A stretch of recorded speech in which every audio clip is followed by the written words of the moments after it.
Oh my goodness! Hey, today, guys, we are in Exodus chapter 33.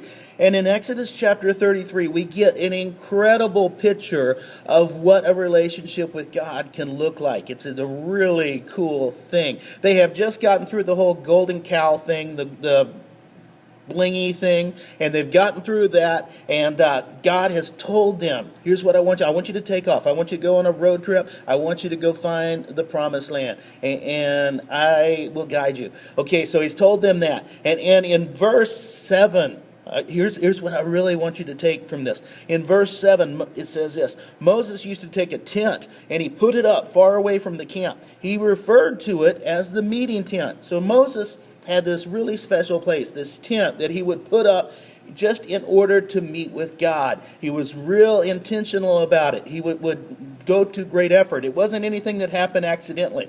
And we need to have the same kind of effort in our life, where we have this special place, this special time, where we set aside and we're like, this is when I'm going to meet God, and I am going to soak in the richness of Him and who He is. And I'm going to do it intentionally. I'm not going to just kind of fall into it, but I'm going to set aside time. I'm going to set aside a place where I can meet with God. Here's what happened to Moses when he would do this. In verse 9 it says this: When Moses entered the tent, the cloud pillar descended to the tent's entrance, and the Eternal would talk with Moses. So this holy haze that had been guiding them would come down into the tent, and Moses would be enveloped into this holy haze, and he would meet with God. And verse 11 says this: The Eternal spoke with Moses face to face, just as a friend speaks to another friend.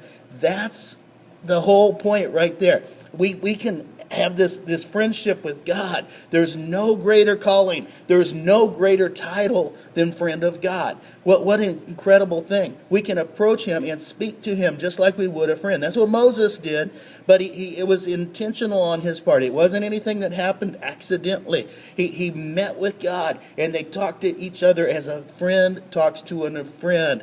What an incredible thing. That's what I want. I want to be a friend of God. That's what I want you guys to want, to be friends with God, to talk to Him on that level. What an incredible thing.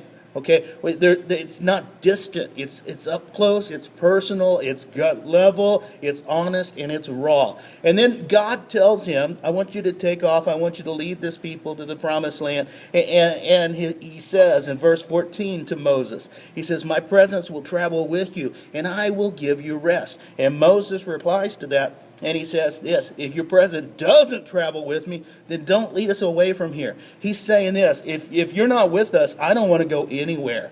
One of the very most important things in planning a journey is who you're traveling with. Life is a trip.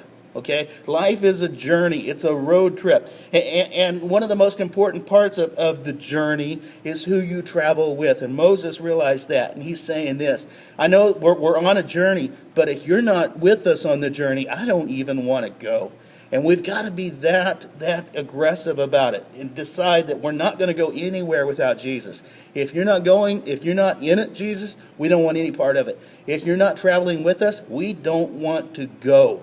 I'd rather stay standing still with you than go by myself. And we need to have that same attitude. Okay, God, you are my friend, and I don't want to go anywhere without you. Don't want to do anything without you. I want to live in the midst of your holy haze all my days.